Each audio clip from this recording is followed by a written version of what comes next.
आपने 100 मत जानी हो। हमने तो इनके बड़े दिव्य चमत्कार देखे हैं और कईयों ने अनुभव किए हैं। अब ये तो अद्भुत हैं, कैसी कैसी लीला करें। एक बार एक लीला सुना दूं, वैसे तो अंतरंग लीला, लेकिन सुना दूं। एक बार एक बहन जी आई कथा में।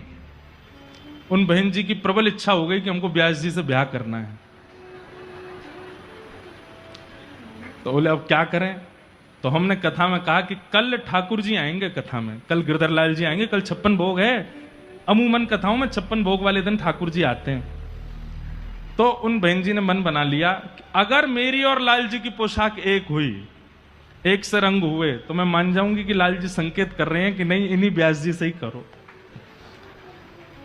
तो अब मुझे तो पता नहीं था ना कुछ ऐसा भाव। उस दिन लाल जी ने नीला थाड़ा वस्त्र पहना, पीली पोशाक पहनी।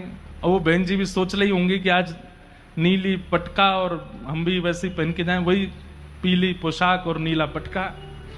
अब वो आके बैठ गई कथा में। ये बाद में उन्होंने पत्र में लिखा, इसलिए मुझे पता है। अब जैसे ही लाल जी के कपाट खुले, वो तो रोवे सो रोवे, मेरे प्राणनाथ, मेरे जीवन धन, अब मुझे स्वीकार करो। मैंने कि भैया जी क्या हुआ। तो वो रोवे सो रोवे। अब भावुक लोग भी तो आते हैं कथा में। तो मैंने कि बेचारी देखो लाल जी को देख कैसी रो रही है, गिर गिर जा रही है बेचारी।